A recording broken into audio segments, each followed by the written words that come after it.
Well, good afternoon.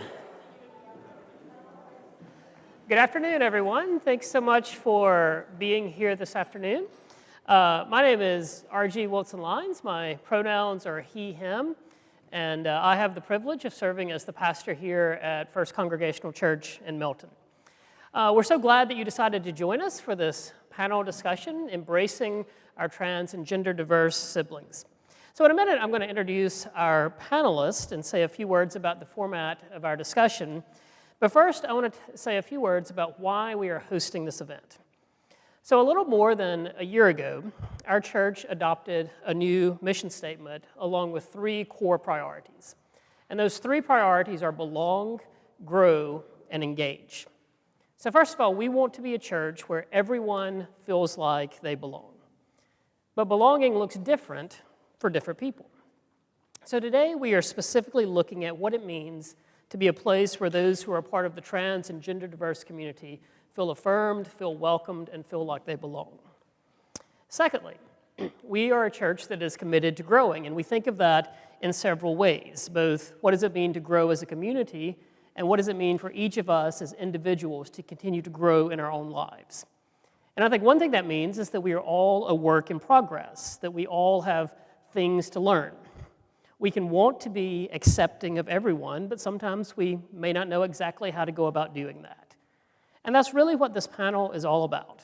It's a chance for us to learn from our trans siblings about their own experiences, as well as tangible ways that we can express our affirmation for them. And then our last priority is to engage the community around us in acts of service and justice. And so we wanted to open this panel discussion up to the whole community, because we believe inclusion and acceptance are important issues, not just for one singular congregation, but for all of us, wherever we are in this community. Now, I want to say another word about what this event is not. Our panelists here are going to speak about their own experiences. But beyond that, we are not experts on many things. And so you may have some questions today that are beyond our level of expertise. And so we've tried to put together a resource list in your program that hopefully will help answer some of those questions if it's something that we don't feel we have the capacity to answer. And then I also know that there is quite a bit of controversy in society at large about affirming and accepting those in the trans community for who they are. So let me be very clear when I say that our assumption here is that trans and gender diverse people are being their authentic selves, and we are not here to debate that. And if that's why you're here, then I want to tell you in advance that's not what this event is about. And if you want to talk about that, I'd be glad to meet with you one-on-one, but that's not what we're going to get into when we have our time for open mic and questions today. Now, the last thing I want to say by way of introduction is actually an introduction to prayer. Now, this is a community-wide event, and we are glad that you are here, whether you're part of our faith tradition or another faith tradition or no faith tradition. But we are hosting this event because we believe at this church that our Christian faith calls us to always look for ways that we can be more and more open, more and more inclusive, and more affirming. Now, this is certainly not the only motivation someone might have for attending an event like this, but it is our motivation. So with that said, I want to open us up with a word of prayer. O God of us all, the Hebrew Scripture tells us that we are fearfully and wonderfully made, that you love us, you accept us, you affirm us as we are. Be with us in this time. May we listen and learn with open hearts and minds. May we extend to our panelists and to one another grace and respect. And may we have the courage to see discomfort should it arise as an opportunity to grow. Amen. Now, for the panel discussion, each of the panelists have been given a few questions in advance that we think will help us get the conversation started. And after they finish responding to those, we'll pass the mic through the congregation, through the audience, and anyone who has a question, you're welcome to ask it at that time. But what I would like to see if we can do is to agree on a set of norms and values that will guide our time together. So first, can we all agree, and then you can just respond by raising your hand or by saying yes or whatever way that feels right to you. So can we all agree that we are here to listen and learn, not to debate and argue? Can we all commit to that? And can we all agree that any question asked with good intentions is a good question? And no one will be shamed or judged if they make an honest mistake around language or pronouns or anything else. Can we all agree to that? Yes. And on the flip side, can we all agree that we will all try our best to get people's gender identity and pronouns correct as a sign of acceptance and respect towards them? Can we agree to that? Yes. And can we agree that all of our panelists are being very brave? And if there's a question that feels too personal or too hard, we respect that they may need to not respond to that question, and we'll accept that as a sign of our respect for them. Can we agree to that? And can we all agree to share the floor? That once you have asked a question, that you will wait to ask another question until everyone who would like to ask a question has had a chance to do so. Can we all agree to share the floor? And then lastly, can we all agree that we will participate in this discussion with open hearts and open minds? Can we agree to that? Thank you all so much. Now, the part you've been waiting for. Let me introduce our panelists, and then in a few moments, I'm sure they'll tell you a little bit more about themselves. So directly to my left is Moss Morissette. Moss uses they, them pronouns. Moss is a high school student who grew up in this church. I actually first came to this church as youth pastor when Moss was in, sixth grade, seventh grade? Yeah. So you've had to put up with me for a long time. Yeah. So Moss is speaking to us from their perspective as a non-binary person and also as one of our youth who's a part of this church and part of the high school here in town. Next to Moss is Doug Gaff, who is a longtime member, I believe you said 24 years here at First Congregational. Doug is the parent of a trans kid, Elliot. And so Doug today is sharing from his perspective as a parent of a kid who transitioned and what that journey was like for him as a parent. Doug's pronouns are he, him. Next we have Eli Anthony. Eli is one of our Rainbow Youth Alliance facilitators. Rainbow Youth is a group that meets twice a month in the youth room of our church. It's a safe and fun gathering space for LGBTQ teens and allies. Eli is a graduate of Boston University School of Divinity. He serves as a minister at a local church. Eli is a part of the trans community, and his pronouns are he, him. And next to Eli is Eden. Eden is the other director of the Rainbow Youth Alliance. Eden and Eli are married. And Eden and I go way back before any of us here. Eden is also from Birmingham, Alabama, like I am, or went to college in Birmingham. I was Eden's pastor back when they were a young college kid. But Eden uses they pronouns or he, him pronouns. And both Eden and Eli are speaking to us from their own personal experiences, but also in their role as facilitators of the Rainbow Youth Alliance. So now that we've introduced all of our panelists, I want to begin with our first question. And this question is for Moss, Eden, and Eli. And so I just want to invite you to share a little bit about your own journey with gender identity and how you've come to understand who you are. I guess I would go first. My name is Moss. I am non-binary / agender, which means I don't identify with having any gender at all. I came to realize this when I was fairly young. I was around 10 years old when I first realized, and it was really confusing, but through asking myself just a lot of questions over, I think, a 2.5-year period, I came to understand who I am. Yeah. Thanks, Moss. Eli? So hi, I'm Eli. My coming to understand my own gender and gender identity took a little while. I didn't come out until I was in my early 20s, but I had come from a fairly conservative Catholic household, so it was not okay to be anything other than what I was born as or what the church accepted and what my family accepted. So it was when I went to Boston University that I was finally able to explore or ask those questions. And, I did a traditional hair chop, and because I had really long hair. And when I cut off my hair, it was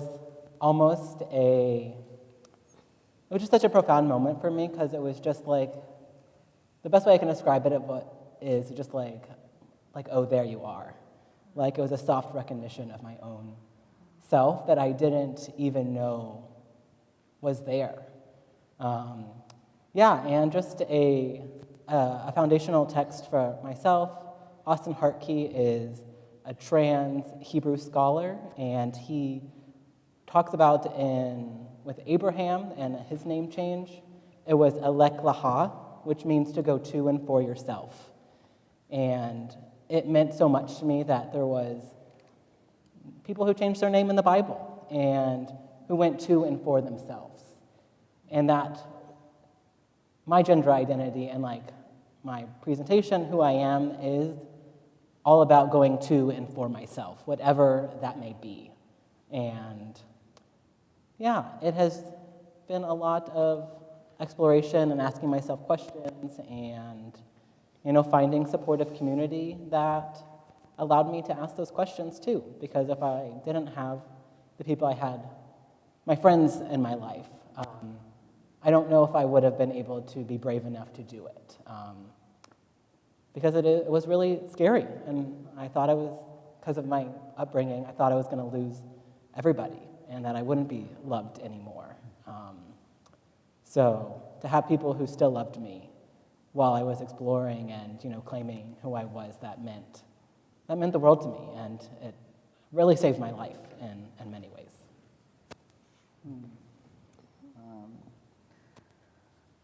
I'm Eden, and I was very influenced by my spirituality growing up, being a Christian evangelical in the American South, and I was steeped in that space and using the resources that I could. I understand my gender identity as a birth of the spirit, of a conversion experience, actually. It was a mystical space for me, because if it was up to me, I wouldn't be here. In many ways, I wouldn't be here. And I would be a Southern belle with a family and 2 kids and living the life that my mom wanted me to live. And I'm not. And I am, right?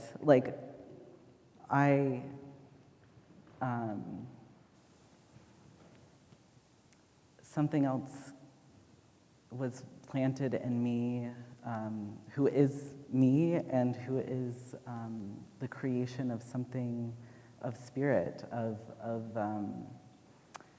and exploring that space for me has been, how do I, if we've known man and woman, as night or day, how do we appreciate the dawn and the dusk? And know that, yes, that is here with us too, that is the beauty. And so there's a poetic knowing inside of me that I've explored, and this is who I am, and I wouldn't be here if it weren't for the Spirit or for God or for a cosmic becoming of who we are. So, yeah, I explored in many ways of do I have to go on hormones? Can I just, be smaller? Can I just not take up any room? Because of course, as a Southern belle, you don't want to take up any room. And as a man, it's respecting who I am to take up that space. And as an act of feminism, it's all of these things in one. So it's out of respect for who I am that I show up as I am. And it's a mystery. It's also just being an ordinary human like the rest of us. So, yeah. Thank you all so much. Doug, we'll turn now to you and see if you could share with us both your initial reactions and emotions when your child came out as trans, and then also how the journey of supporting Elliot has transformed you. Okay. So for background, Elliot is a trans man. If you're not familiar with the terminology, that means he was assigned female at birth and transitioned to male. He legally changed his name, and he's in college now, doing really well and very happy. So I share this with you because it's important to explain the initial reaction I had. So it's kind of a funny story. It's a little silly in retrospect, but when he came out as trans, he baked a blue cake, and he handed it to us. He said, "Congratulations, it's a boy." And I thought he was pregnant. so it was like actually a relief that he was trans and not pregnant. So some confusion and relief, and then maybe we weren't totally surprised because this was a journey for him. It wasn't like suddenly he's like, he went through several phases before he got to this particular point where he declared himself transgender. But then the sort of worry set in, and there were really two areas of worry that I think we still carry with us now as his parents, his health and his safety. So on the health front, while my wife and I have been allies for a long time, we didn't know a whole lot about the transgender community, and we didn't know what kind of support he was going to need, the mental health support, medical support, et cetera. And so we were just worried about how we would provide that for him. And on the safety front, I really don't need to explain this, but we live in a really divisive time, and safety is paramount importance for the LGBTQ community, especially the trans community, especially right now. And I doubt we'll ever stop worrying about that, but that's probably the emotions that we carry today. Talking a little bit about my transformation, the biggest thing was letting go of preconceived ideas I had for Eli's life, like who he might marry, whether he would have kids, that kind of thing. And what I became more focused on was sort of understanding his journey and figuring out how to be supportive and also be a part of it. I want to, for parents that are here today, I want to share with you that Eli's the same kid he's always been. Coming into his gender was just sort of a natural thing for a kid who has the same personality now that he had when he was young, and he's better represented, I think, with his new name, with his gender than he was before. But he's still the same energetic, passionate, empathetic, people-loving kid that a lot of you in the church know. And so, watching him sort of come into that person and become that young adult has been a big part of our transformation, and I'm super proud of him for that. Thanks, Doug. So my guess is that all of you in some form or fashion had, when you kind of either started exploring your own gender identity or that of your child, needed to get information, needed to educate yourself. And so for anyone who wants to respond, or all of you, how did you go about educating yourself about issues related to gender identity and how it affects you? And what advice do you have for others, either for parents of gender-diverse kids or for those who are exploring their own gender identity who may be in a similar situation? So why don't we start with you, Eli, and then we can hop around as we go. Yeah, I would say for me, something that was really helpful was, I went on YouTube, to be honest, and there was a lot of trans YouTubers out there, non-binary YouTubers, trans man YouTubers, and I just started watching a lot of content when I was asking myself questions and trying to see, who did I relate to, and what questions were these persons asking versus what questions am I asking myself? And I thought that was a really helpful place for me to find people that I felt like understood me, even though I didn't know them. But that was just a safe place at first, and I think that's a really important place of just seeing the humanity of people and seeing their own journey and like what they went through. And Awesome Hartke is another really amazing scholar who I looked to, especially for a lot of help. Understanding it within my own Christian context as well, because he's written a lot of books and a lot of podcasts, and I think just immersing myself in a lot of knowledge and just from all different perspectives, I think was helpful for me to understand myself and the different terminologies and different things like that. Thanks, Eli.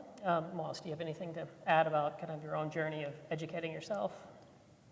For me, 99% of figuring out my identity was just asking myself questions and just trying to come up with answers. Later, when I was kind of trying to figure out the specifics, like, alrighty, I know I'm non-binary, what type of non-binary am I? Social media played a bit of a role in that.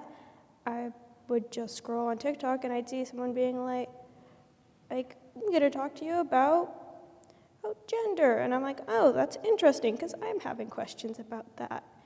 And I just watched that and just thought about what do I feel like and came up with what I am.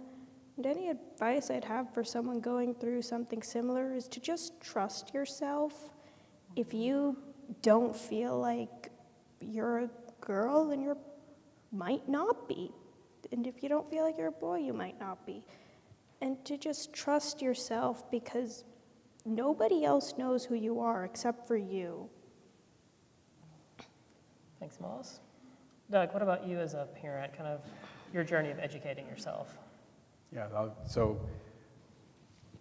as I mentioned, we've been allies for a while, but we didn't know a ton about transgender issues, and we really only had one transgender friend, at least that we knew about.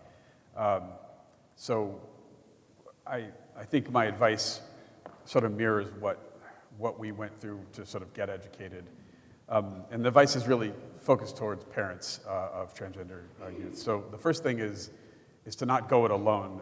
There's lots of online resources that you can read to help understand this. There are communities like this church, like the Rainbow Youth Alliance, which has both a kids group and a parents group over at the other church that you can attend to get to learn more and to get some support.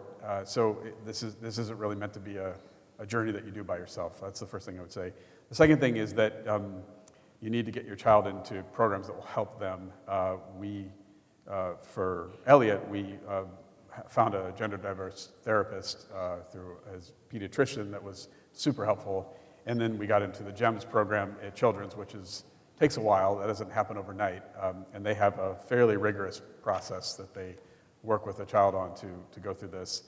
Not everybody's a fan of the GEMS program, just so you know, but it is, for our child, it was really helpful. And the last thing, so this is more in the advice camp and less in the education camp, but I think it's really important as a parent to support your child without judgment. It's normal to have a lot of questions and to wonder and say, well, is this the right thing for my kid, and are they making the right choices? That's a normal response for a parent to have, but that's kind of on you to work out. It's not something you should burden your kid with. Your job as a parent is to figure out how to support your kid, how to let them know that they're loved as they go through this process, because it's not easy. It's not easy to, especially in today's world, it's not easy to go down this path at all. So my advice is that you find a way to be incredibly supportive while you work through the questions that you have for yourself. Lastly, anyone who's a parent knows that kids are going to do what they're going to do. They're going to be who they're going to be. Influence stops, sometime preteen, parental influence, right? So you build a foundation and then you let that foundation carry. So if you want to be a part of your kid's life, you better figure out how to support them because they're going to be the person they're going to be. Thanks, Doug. Eden, do you have anything to add on the education piece? No, I think it's just I think this is great. All right. Well, Eden, we'll turn with you to start with our next question, and that is, and this will be for all of you who would like to share, but what are some of the challenges that you've experienced in this journey?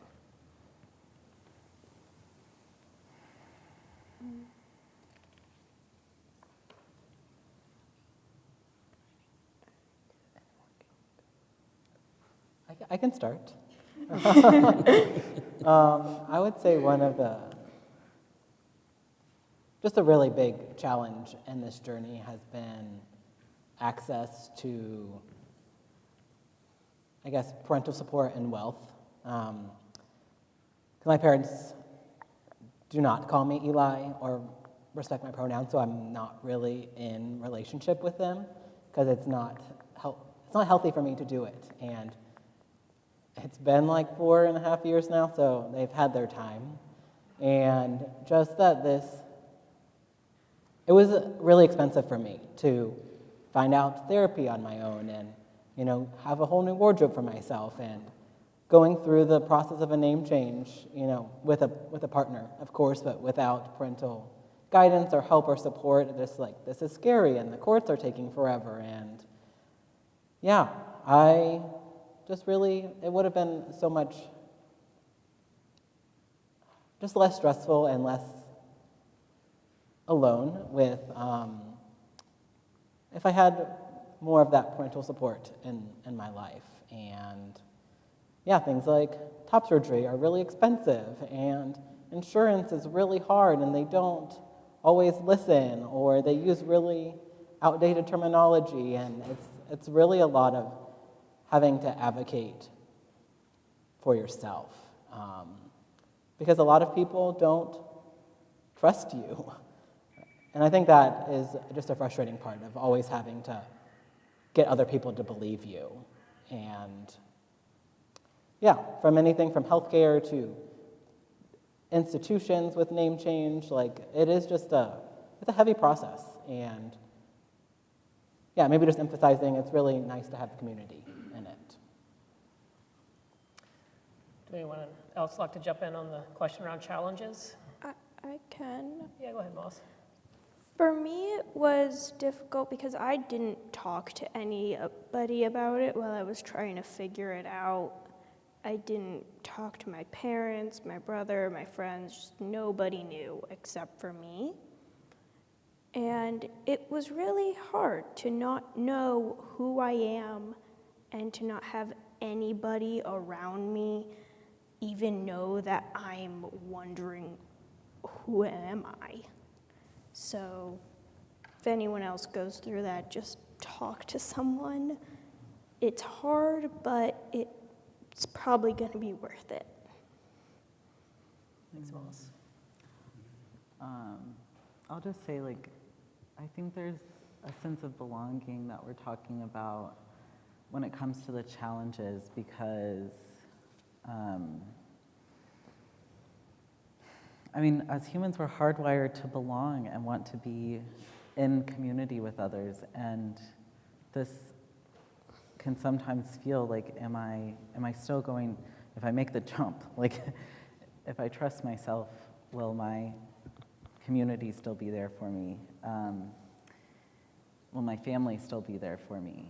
And I think as someone who had to go through puberty a second time in my 20s, and we were basically birthing each other into our full selves. I'm so grateful for just the parents of trans people who are able to provide the sunlight for the growing plant of ourselves, and how difficult that is to not know if you belong. And that knowing if we belong in the healthcare system or in the therapy world, all of these things are kind of saying, here's the line that you're going to be put in. And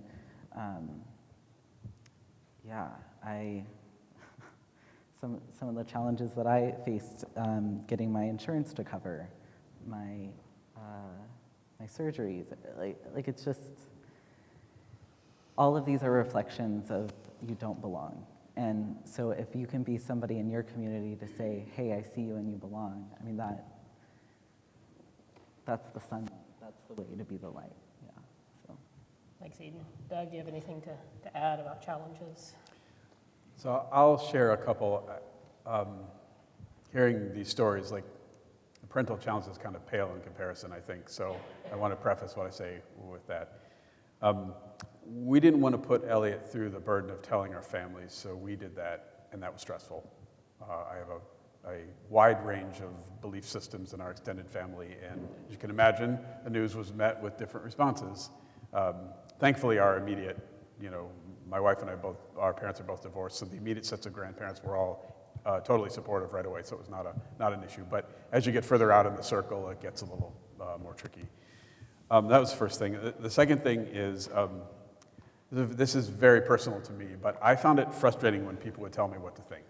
So, and that was obviously like the super conservative evangelicals in our family, but it was also the well-meaning liberals in our family that don't have any experience with transgender kids. And I was sort of like, y'all don't have a right to tell me what to think. I have to go through this myself. And so if there's a piece of advice here, sometimes the best way to be an ally is just to listen and don't try to offer advice.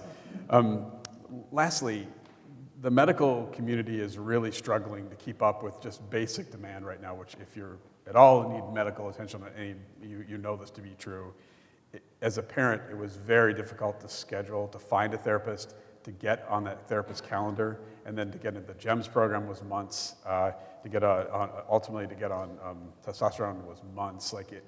The whole process just is really, really slow. And meanwhile, our kids in a state of crisis, and that's really, really tough as a parent to wander through. So that was a particularly difficult period, I think, in the process for us as parents. Thank you all. So this next question is for Moss, Eden, and Eli. And you can jump in, whoever feels ready to go first. But can you discuss the importance of pronouns, new names, and the impact of misgendering on trans or gender diverse individuals? I can go first. For me, my name change was a very big deal for my family for a couple reasons, but the main one was my name from my birth was very important to my mother. She picked it out when she was 8 years old. She told my dad on their first date that if they get married and they have a biological daughter, that she will be named that name. It was a deal breaker for her entire life. Just my name. So, but I could never untie being my parents' daughter from that name. So it was difficult, but I felt like I couldn't be my true self with it. And it was a hard conversation, but it meant a lot to know that my mom accepted it, and she used my new name she always has, but it's important to know that even though that meant so much to her, that she changed that for me.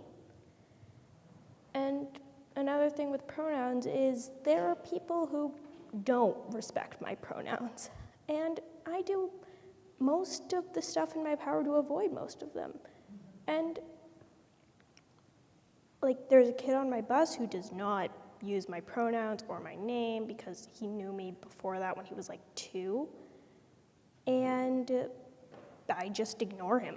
I don't talk to him, I don't address him. But then there's my grandfather, who is 83 years old and has lived in Peru for the majority of his life. And I can't expect him to change his entire beliefs for me. He's extremely conservative, but I still talk to him. But it's kind of put a strain on our relationship. And it's always better to use someone's preferred name and pronouns. Just because they still want to talk to you, even if you don't, doesn't mean that they like it. Thanks, Moss.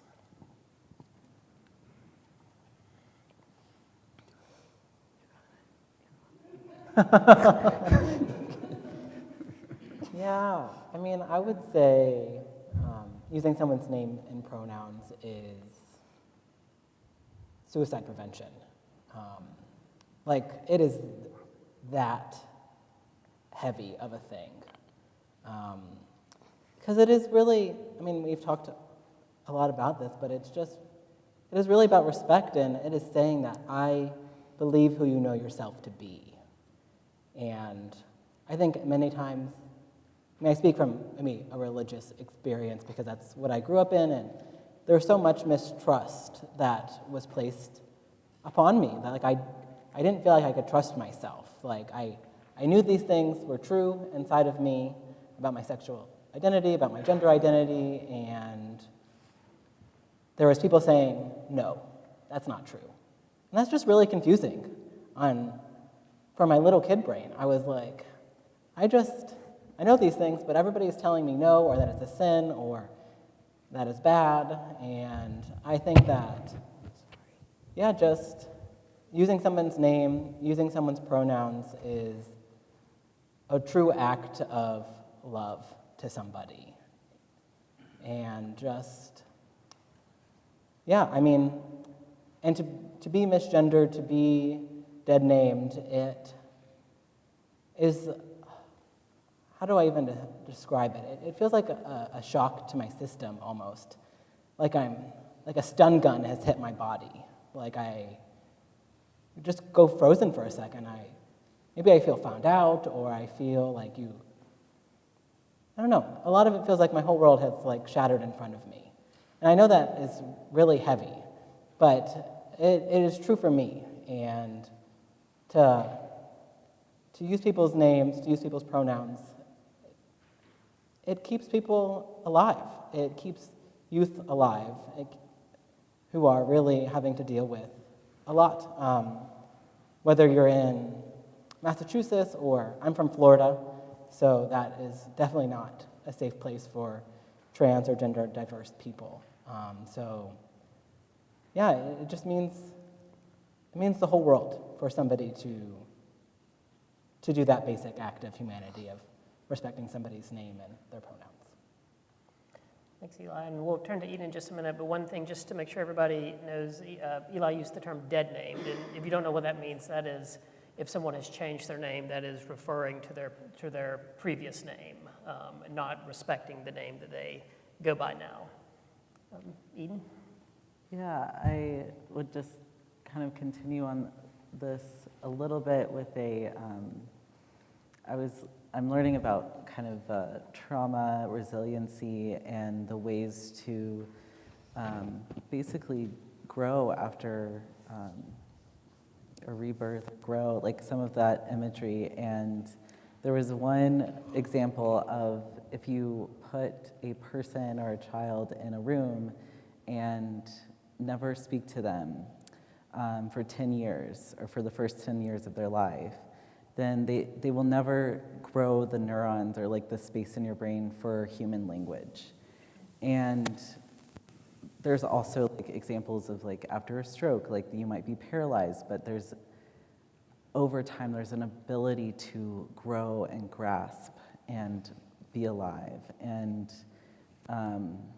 to move in the whole body. And I just wonder, like when it comes to using like some of the imagery of what I was saying with the night and the day, and recognizing there's a dawn and a dusk. And it's like, what if you have we've only been talking about, or in your life, if you're in generations above me, like you've only been looking at these two things, but there's an ability, there's a plasticity, or an ability to continue to learn. And I think, like, I see sometimes talking with people who've just been in a binary space with the they, them pronouns or different kinds of pronouns. Like, it's like, oh, I don't want to hurt someone's feelings, and there is such high stakes, like, as we've been talking about. And it's kind of like, I wonder if there's a space of like learning that this is a process of growing your understanding and the breadth of the experience, of the human experience, that we were wrong. We only thought there was two, and many cultural different spaces have said there's many. And how do we come into that knowledge and use it and be creative in it? So it's a recognition. It's coming into a new reality almost, and it's not just I need to like say, oh, this person's. I can definitely tell that this person was born a certain gender, but I need to correct it to a they. It's like, how do we start to understand ourselves as multiple, expansive people in a new way? And I think that's kind of what pronouns is able to start pointing us to and using them. So, yeah. Thank you all. So I'd given all of our panelists these questions in advance. Hearing you all speak about pronouns made me think of another question that wasn't on the list I gave you, so I'm about to spring something on you. And really just, maybe one of you, if you want to respond to this, but I think you all did such a wonderful job of expressing how important it is to use someone's preferred pronouns, to use someone's correct name. But many of us, myself included, we want to always get that right, but we're going to make mistakes sometimes. So if someone makes a mistake, what should they do in that moment? How should they respond if someone makes a mistake around pronouns or something of that nature? What would be a helpful way to respond if you make a mistake? Well, if you realize that you've made the mistake, be like, they. It's okay to correct yourself. It's okay to just backtrack and be like, oh, sorry, I used the wrong pronouns there. And if you don't realize you make a mistake and someone else is like, oh, should have used they there, be like, oh, sorry, or it was a mistake. But then if you make a mistake and then you correct yourself mockingly, like they, that's not okay and is not, I would not count that as you correcting yourself at all. I'd just count that as you making fun of me. Thanks, Moss. Anything to add to any of that? Or? Yeah, I mean, I would say I would rather mistakes be made than not trying at all. Because I've been in spaces where people have just used Eli the whole time. And I notice it when there's when pronouns are being used for everybody else but me. And it makes me feel othered. I'm like, are you not going to try at all? I know that it comes from a really compassionate place. Like, people don't want to misgender me and then feel bad, because I know that they love me. But part of the love is, I think everybody has been saying, is it sometimes takes some time to learn, and it is a new language change sometimes. And if you've known somebody for 20 years and they change their pronouns, it will take time to adapt, and to learn. And that, it's just okay. But to just try, and try again. And that's okay. Thanks, Eli. I really like that, to try, and try again. So this next question is for Eden and Eli. So as I said, they are our Rainbow Youth facilitators. And one of the things that both of you have just shared with me is how much you wish you had had a place like Rainbow Youth when you were growing up. And so I was hoping that you could talk both from your own experience and also from the perspective of RYA facilitator about why it's important for youth to have safe and affirming spaces to explore who they are. I'll go, yeah. I mean, as we've been talking about suicide prevention, it's hard to, I'm 26, so it's hard to see people not make it to that age,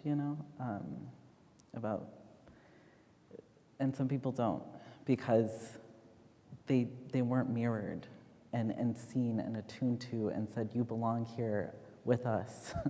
And like I had to look at, go to YouTube or other places, and in RYA, like we can be that and say, you're gonna grow up, you're gonna be fine and well. Like, and that's not something we ever really say, it's just we are, and they are, and they're all becoming who they are. In a place that we can foster an unconditional becoming.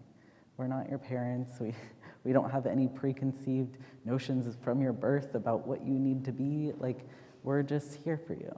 And it's as simple and complex as that. Yeah. Yeah, and I think that just being able to have a place where you can belong is so important. Or you could try out a new name, or you can try out new pronouns, and that you're accepted here no matter what you come and say that your name is today. And I think that it's just so important to be able to discuss these things, these feelings, these questions with other people. And yeah, when I say that I wish I had something like this growing up, it really would have helped me feel less alone, less othered in my life, and to just know that what I was experiencing was normal, instead of just believing that I had to keep this secret inside of me for so long that was crushing me. So yeah, just to have places where you can explore and that it's safe to do that. And there's an unconditional love and unconditional acceptance of being able to just ask normal questions of yourself. And just to have fun too. Yeah. Thank you. We have one more of our kind of prepared questions, and then we'll open it up to you all for any questions that you might have. This last question is about what are some helpful ways that people can be allies? And so, Doug, I'll ask you first, that you've considered yourself an ally of the LGBTQ community for a long time, and I'm sure that's only increased when you realize you have a trans kid. And so my question is, what do you think are some important ways allies can effectively support the trans community? So I think I've said some of this already, but I'll repeat myself. Listen, stay curious, and ask people what they need is like the number one thing from my perspective. And this doesn't just apply to the LGBT community, it applies to any affinity group that you want to be supportive of. Maybe it's a racial diversity group, or maybe it's female leaders in tech, which is something I have a ton of experience with. Prescriptive solutions from people outside of a community are generally not helpful. And I think you have to ask questions and stay curious. And I have consistently been surprised and humbled by the answers that I get when I ask those questions. And then I feel like an idiot because I'm like, oh, of course that's how you feel. Can't believe I didn't see that. And so if you take this approach to be curious and ask questions, you'll be pleasantly surprised at what you learn, and you become a better ally because of that. Around pronouns and chosen names, ask people for their pronouns. It's a lot easier. My middle-aged brain has a heck of a time trying to remember this stuff, as I'm sure anyone Gen X or older can relate to. And you just have to practice at it. So like Moss said, if you make a mistake, just correct yourself really quickly. It's such a simple thing to do, and it shows that you're trying, which I think is good. Dead names are a lot more sensitive. It's especially tough when I watch it happen. It doesn't happen as much anymore with Elliot, with our son, but it did for a while there as people are trying to transition. And the advice I would give, like to our parents, is just correct yourself quickly. If you could just do that, that's all you got to do. Lastly, we have a responsibility as allies to provide a safe community.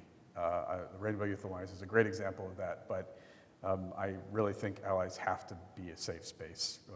Regardless of what you're an ally for, you have to be a safe space. Thanks, Doug. And then for the rest of you from Moss, Eli and Eden, as part of the trans and gender diverse community yourselves, what do you think are some of the most important things that allies can do to support the trans community? For me, just respect up to me if it's respectful to use preferred names, it's respectful to use preferred pronouns, and if you just respect us and don't treat us differently, just treat us like we're normal people, because we are. And yeah, ask questions. Some people have different pronouns day by day, so just if you know someone might have a different pronoun today than they might yesterday, then ask. I'm never going to get upset at someone for asking, what's your name or what's your pronouns? It's like introducing yourself, like, hi, I'm Moss, they, them. And you can incorporate your pronouns in your introduction. It's just a few extra syllables to say when you're introducing yourself, and it's not that hard and would help people understand you, and it would help you understand other people. Thanks, Moss. I guess something practically for me that I was thinking of is with the pronouns and name, like if you are in the presence and someone getting misgendered or their name not being like, be like, almost come in as like a protective cover of like, hey, like, did you mean this pronoun? Or like, so that person who just got, had a microaggression, like, doesn't have to come out of that space and shake it off and still try to figure out how to be present to a conversation, but be that person and say like, oh, did you mean this? Or, oh, actually this is their pronouns. Or like bringing it up and saying like, that's not okay to do in my presence. Like, don't say that. Like speaking up for it. And it takes vulnerability, but also it takes vulnerability to be who you are. And if, like that's solidarity, you know? So, yeah. Yeah, I mean, I would say one of my biggest pieces of advice on this journey of allyship is to be kind and compassionate to yourself along the journey. And I don't think that shame is a helpful learning tool. And that, you know, I am only 27 years old. I'm a part of the trans and queer community, and there are still a lot of things that I'm learning myself. And yeah, that the language changes in the queer community and the trans community really quickly. And there are things that I'm still, you know, learning to understand that of the younger generation than me. And so I just really want to emphasize that compassionate part towards yourself, and know that if you have love in your heart, that anybody who is trans in your community will be able to see that, and that it's just okay to learn and it's okay to mess up. But like, just again emphasizing just trying again or learning more, but like to have compassion for yourself on the journey as you're learning a new language too, because I think it is a new language in many ways. And it's good that things are changing and evolving, and sometimes it just takes our brains a minute to catch up to that. And if your heart is there first, that's what matters first. Thank you all so much for sharing. We want to open it up to you all now. Up here we have Tom and Susan with microphones, so if you have a question that you would like to ask, you can address it to a specific member of the panel or to the whole panel, or however you would like to do that. Just simply, if you'd like to ask a question, you can raise your hand and they'll bring a microphone to you.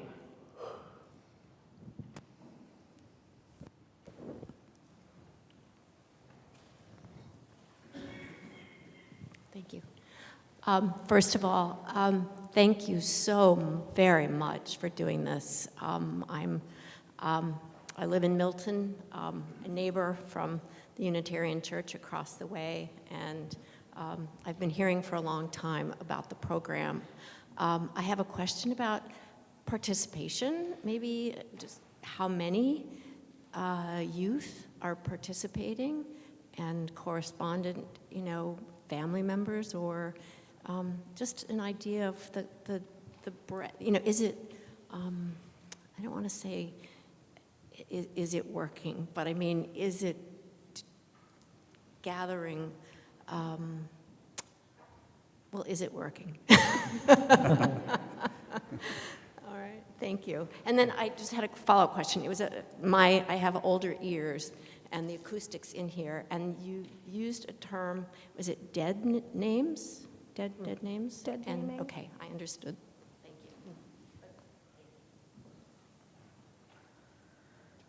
you. Yeah. So for Rainbow Youth Alliance, we have about 8 to 10 regular core group who has been coming, and it's been such an honor to watch them grow up. And one of our youngest came in when she was 10, I think, and it's wild to see them. We've been holding it for almost 2 years, so yeah, it's been great. So,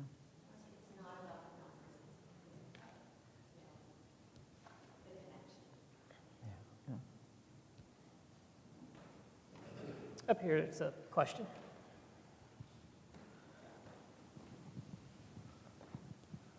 RG is going to learn that it's dangerous to give me a microphone. First, I'd like to thank all the panelists for being here today. When we listen, we might learn something new. I'd also like to give a special shout out to Moss. They is showing a lot of courage to be here in front of an audience that is 1 or at least 2 generations older. That can be scary. I tried to give some thought when I learned about this event to how I could, in some small way, understand what each of you have gone through in your life's journey. This is the best I could come up with. When I was 14, I was at a summer camp, and I joined the riflery team. It's far-fetched, but I'm left-handed. And when you get to the riflery range and you sit down, you put down your mats, I would put down my mat like this, and everybody else would put their mat down like that. And that created some logistical problems for the full number of people to shoot at the same time. So the riflery counselor told me I had to shoot right-handed. And I remember one time I was driven to tears about that fact. And I shot at a riflery range competition with another camp, and I knew I was probably 10% better left-handed than right-handed. But the powers that be thought that I should be right-handed and not who I was. So I just want to say to all the panelists, you are the best you when you are really you, and not what someone else thinks you should be. Thank you, Dave.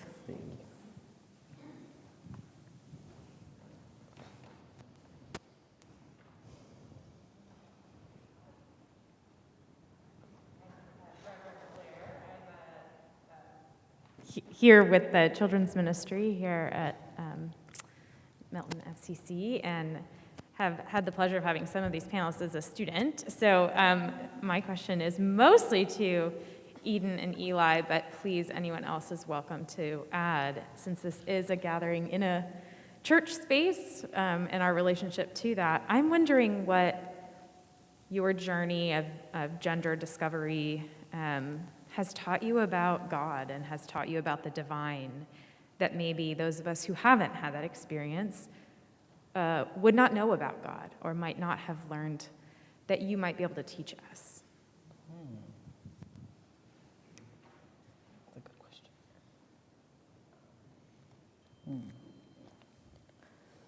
Well, going back to our BU roots with Howard Thurman, so it's like the world needs you, people who have come alive, and so come alive and go do it. And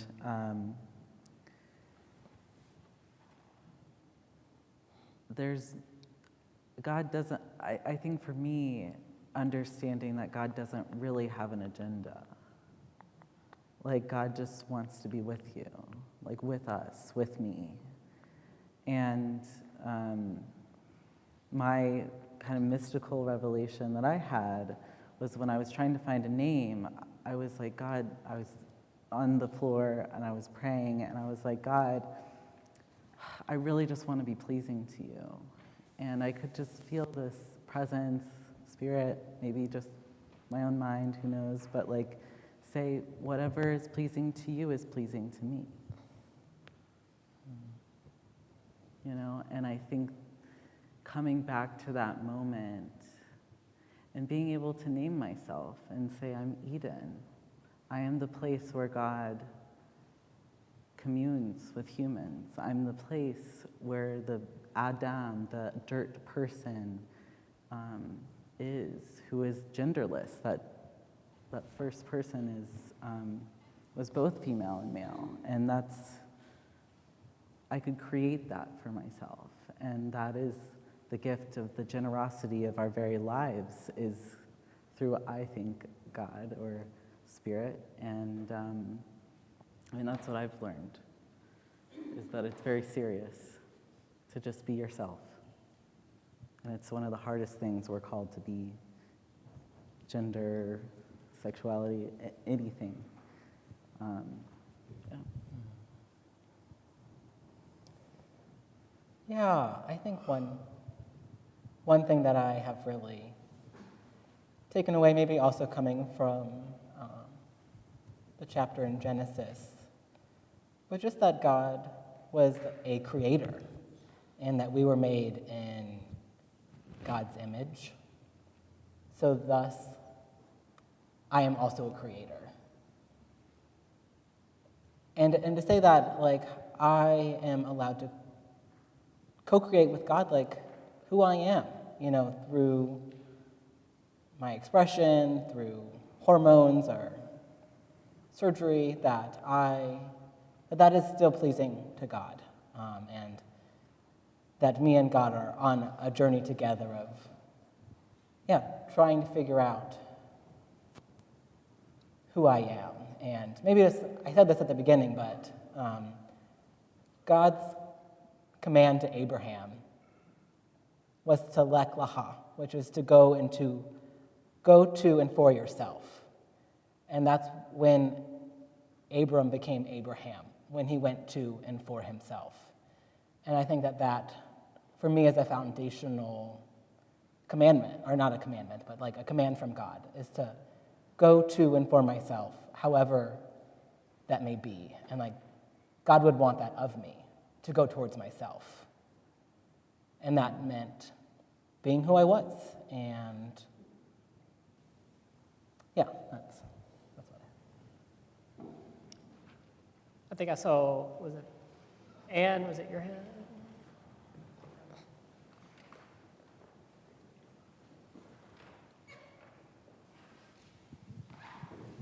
I was wondering, so I feel like I understand when people want to be, or are they, them, but sometimes when it's they, he, or they, she, I don't, I'm just wondering more about how you would use those respectfully and know when, and kind of understand a little bit more about that.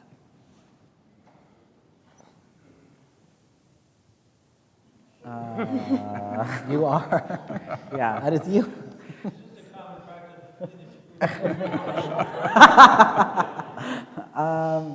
So I use they and he pronouns myself. So for me, that means that I find it respectful to just use them interchangeably throughout, like, oh, they're going over there. Oh, he's, up here, like, whatever. And, but I also use he as somewhat of a, sometimes a protection, because I will not be she'd. Like, that's gross.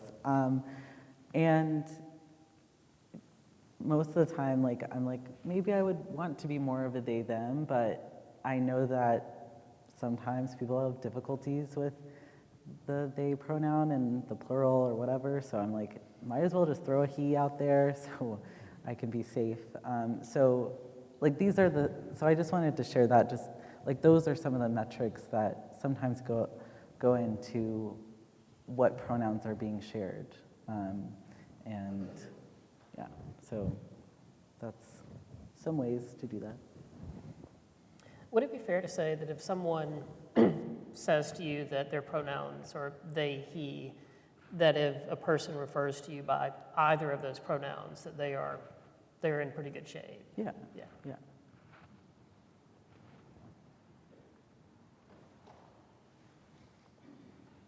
A question up here?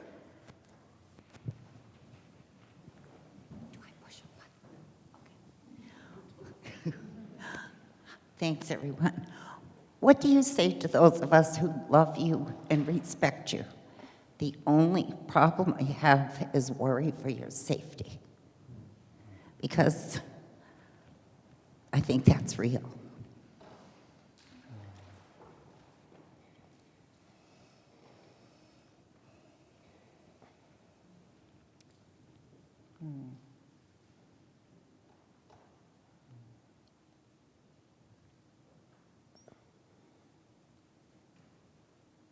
I can share just a little bit. Yeah, I mean, I think it's a really loving thing. Like the world is sometimes not safe. And also not being who I am is also not safe. I don't think that I could have continued to be alive if I didn't transition. I was just in so much personal pain and anxiety and isolation that it was almost more dangerous to not transition than it would have ever been to be who I was.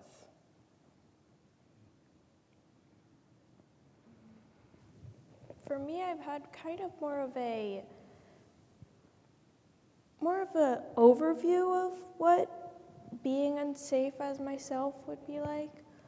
When I was starting to question who I was around the time that all of the middle schools started to have a lot of assemblies about people need to stop using the F slur in the hallways at each other. People need to stop bullying each other. People need to stop having fist fights. So for me, it was not safe from when, and I knew that as soon as I started questioning, I knew that it wasn't very safe. I knew people were using the F slur. I knew people were just bullying each other just because of who they are. But I also knew that it wouldn't be safe for me to just sit around and not be myself. If I'm not myself, then who am I? And that question would just eat me alive, more so than some of the bullies might have. I would add one thing, too, that I think part of creating safe space is the work of allies. That I think that if we are worried about people we love who are part of the trans community not being safe, then it's a whole lot safer when you go as a group than when you're by yourself and when you have a group behind you. And that's one of the reasons why we wanted to host an event like this, is because we can't control everything in the world, and we can't, maybe always stop people from acting out of a place of ignorance or even hatred. But what we can do is to do everything within our power to make sure that people in the trans and gender diverse community don't have to face that alone, that they have a community behind them to stand with them. So I think the role of safety is a responsibility that we all have when it comes to this.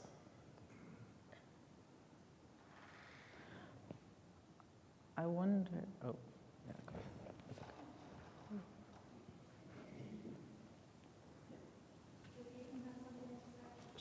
Sure. I will also say that I wonder around safety, like kind of what I was saying earlier of like internal safety of like I sometimes use he, him pronouns just because I know that that's an easy thing, accessible, and it's almost like I also dress very masculine now that I pass when I go back home to Georgia, like, because I know that that's going to be safer for me. And so, like, we also, like, kind of in that respect way, it's like, oh, we know the stakes. Like, we know how to kind of play that. And there's also, yeah, kind of what RG was saying about it's a communal responsibility, and to be in community with people who we're vulnerable. It simply can't be, I mean, it's either we're alive as we are and becoming towards that light, or there's not another way. Yeah, go ahead, Mike.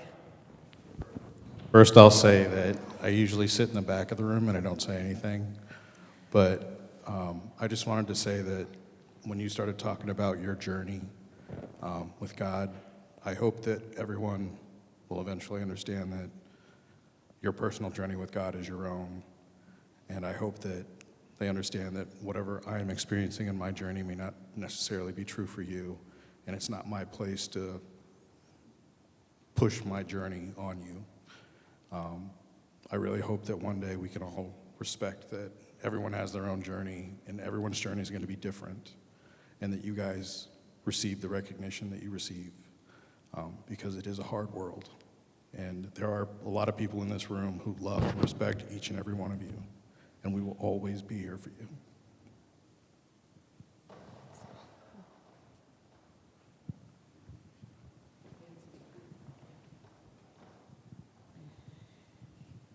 So Doug, you mentioned that being curious is one way that we can be allies. I think for a lot of us, and I speak for myself, I'm uncomfortable to ask questions, or I don't want to put somebody on the spot. When I hear, for example, that at various times in someone's life they realize that they aren't being their authentic self, but they're afraid to talk to people. If you were a person who knew them well enough to know they might be going through this, is it better to just wait until they say something, or is it okay to make us, to say, gee, if you ever wanted to talk about gender, I could help find people who know something about it.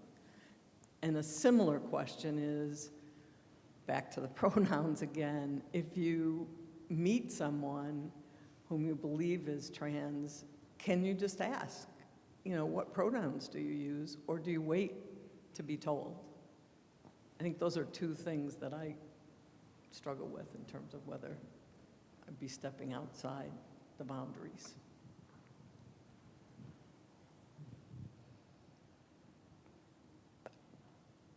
Personally, if someone asks what your pronouns are, I'd always answer them. I don't see how asking someone's pronouns could step over a line, but just always respect the pronouns that they give you if you do ask. If you ask, be prepared to use the pronouns that they give you and not whatever ones you want to. And for being curious, it truly does depend on your relationship with the person. If you just meet someone, don't ask them all the deep stuff about their gender.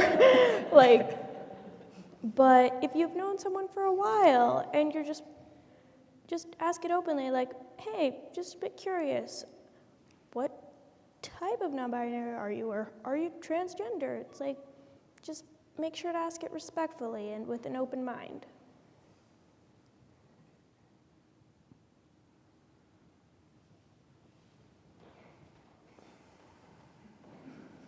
Thank you. I'm Mary.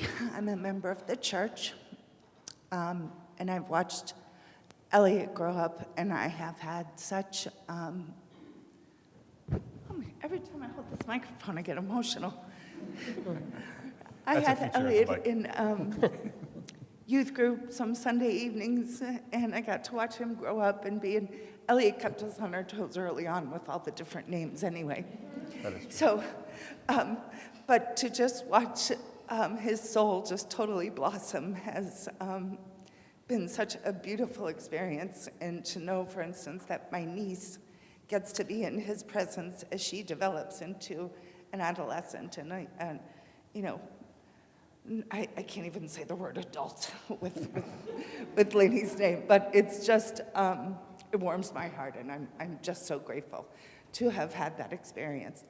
I have all of the bumbling awkwardness of a white suburban middle-aged woman and trying to make my way through with the pronouns and the names and hoping that I'm not going to say something offensive.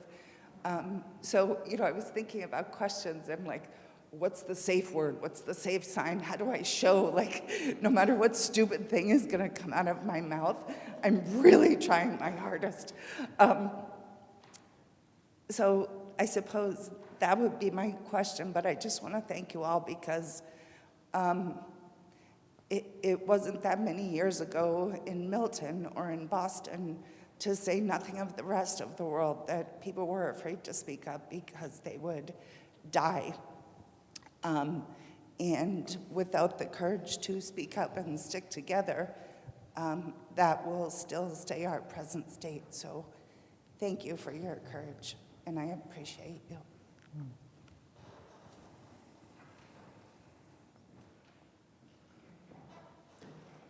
Can I share a quick story about Elliot growing up? So Elliot sometimes goes by Eli. I've been trying to use Elliot the whole time, not to confuse you. But one of the things, again, speaking to community, Elliot was uncomfortable during his transition coming to church for a period of time because he didn't want to be, he was worried about how people would see him. And one of the things I will say about this community is how phenomenally welcoming and supportive the community has been for him as he transitioned. RG was always there as the youth minister. That was definitely the easiest part, right? But him showing up in like a coffee hour or something like that as Elliot took some courage, but the community embraced him, and he loves this church. He's searching for something similar up in Vermont where he goes to college. And I think we talked about being allies and creating safety. Like, I can't think of a better example of that than the way this community has shown up for our congregation.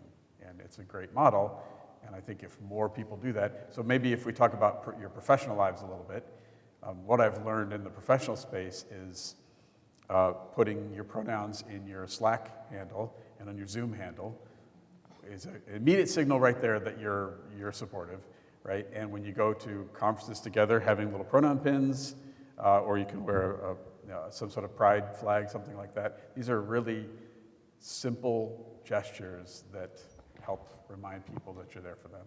So I think that's a question you didn't ask, but something I wanted to share about how we can be a good community.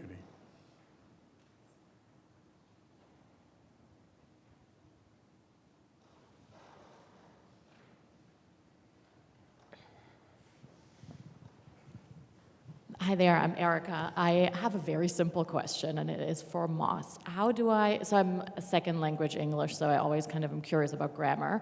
How do I say they is or they are? Normally, Sorry, I know this is a simple question, but since we're here. just use they are because they is would just get even more confusing with the grammar. Like, they is good at soccer, or they're good at soccer. Like, just because of the conjugate verbs to they, it's fine.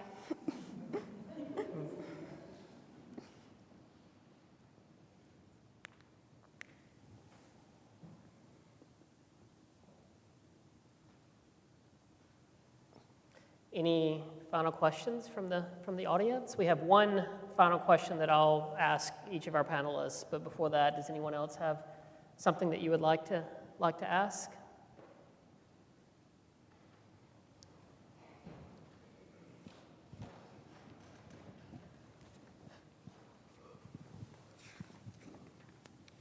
I'm just curious. My name is Karina, she, her, and I am curious what your relationships are with your dead names, and I imagine that this is different for every non-binary or trans person, but having not ever changed my name or transitioned, I was born she, her, and I've been she, her my whole life. I don't know what it's like, and I'm wondering, I'm imagining in my head that you might have affinity for your dead name, because that was a name that you lived under for many years and was part of your identity, presumably. And is it something that you don't ever want to think about, or do you have, just what are your feelings toward your dead name, I guess is my question. I can go first. For me, I don't hold anything against the name. I think it was a very nice name. Did define me for a long, long time. I felt like, that's me, I'm my name. And it was difficult to change it because your name is like an instinct. If you hear your name from behind you, you're like, turn around and like, what'd you say? But it took a bit of time for me to kind of change what my name was in my head to be my new name. But I think I don't hate it. I don't hold anything against it. It's there, but it's not me anymore. It's a name. And I just look at it like I'd look at every other name. It's a name. It's not my name, but it's a name.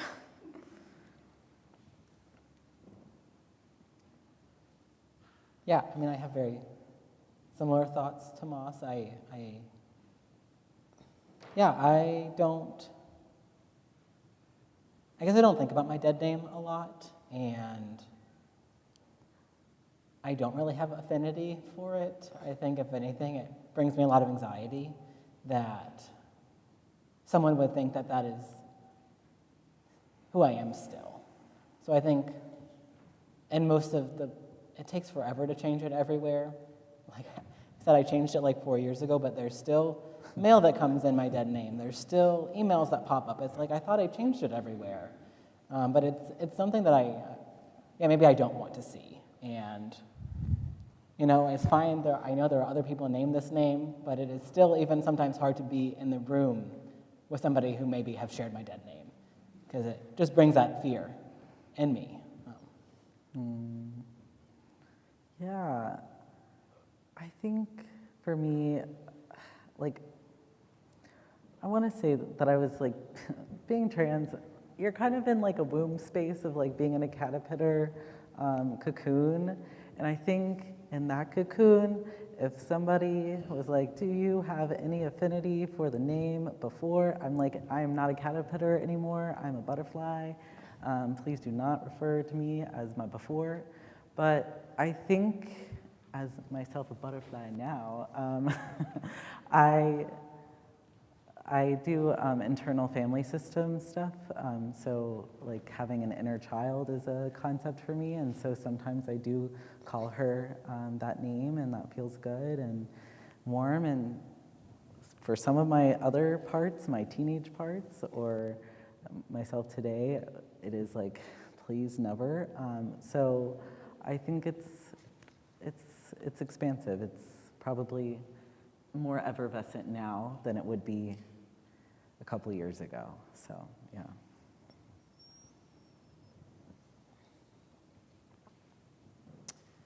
Any other questions from anyone?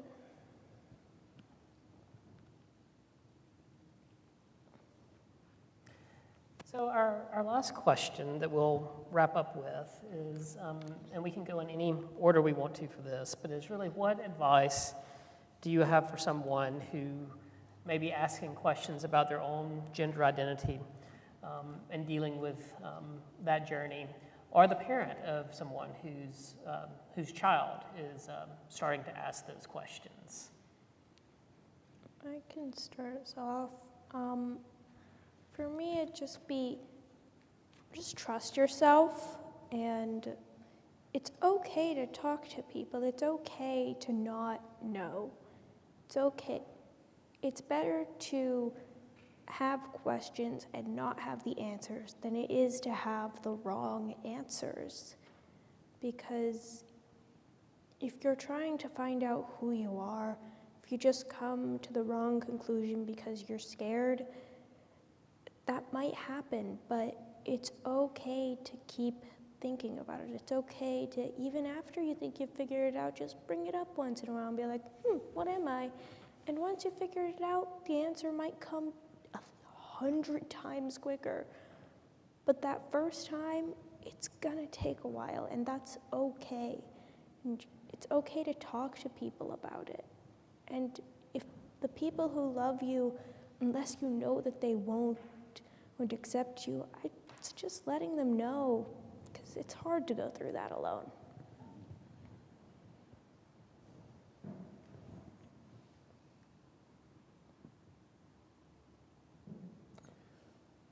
I just want to emphasize again how important it is as a parent that you find ways to support your kid.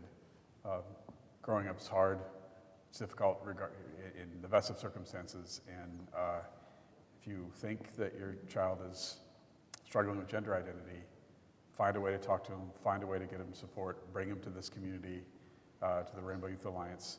Just engage as soon as you possibly can to support them. Children should not come to the point where they feel like they can't stay alive.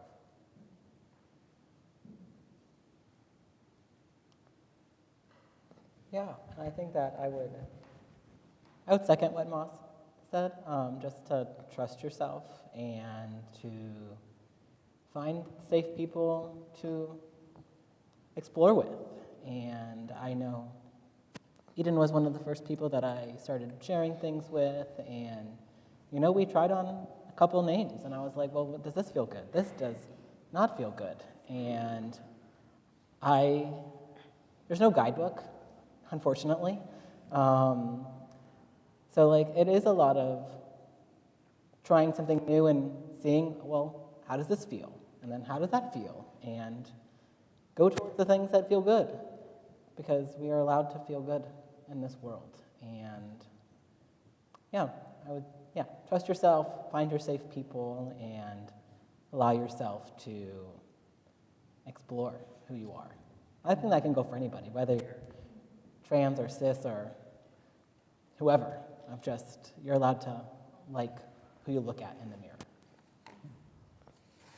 Yeah, I think this is good, and I'm a visual person. Kind of a metaphor came to me was relax into it. My spiritual director, she is pregnant. Maybe she had her child, I don't know, in the past week, but she is that pregnant. And she said that her coach said that it's not pushing that delivers the baby, it's the breath. It's literally breathing into your diaphragm. So there's more space for breath than there is for baby. And I just think that's a wonderful metaphor on so many levels, but also in this thing, it's be with your breath and relax into it, that this is normal and natural. And mysteriously, there will be people on your path who will be there to receive you. And sometimes they're your parents, and sometimes they're not. Sometimes they're your friends, and sometimes it's not. And but there is a network that is wider and greater to receive you. And just breathe. Thank you all so much. Will you please join me in expressing our appreciation for all of our panelists?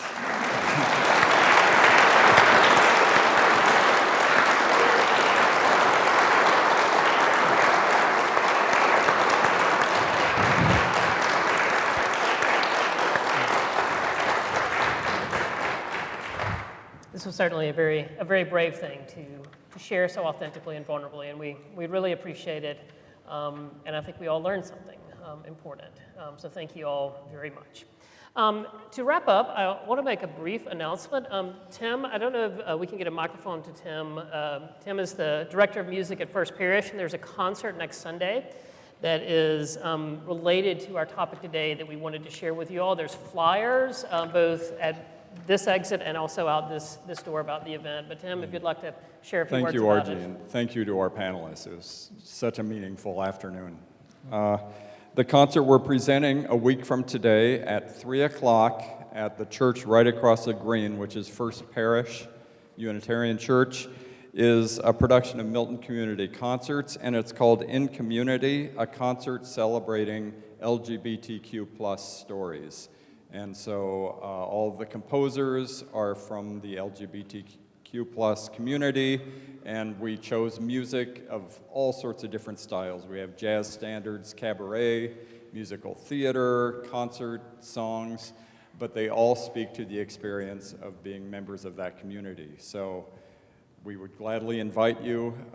Tickets are $20 general, $10 for seniors, free for 18 and under, but overall, it's pay as you can. So really whatever you can afford will get you in the door. Even if you can't afford a ticket at all, you're more than welcome. So we hope you're able to join us next Sunday, April 28th at 3 o'clock. Thank you.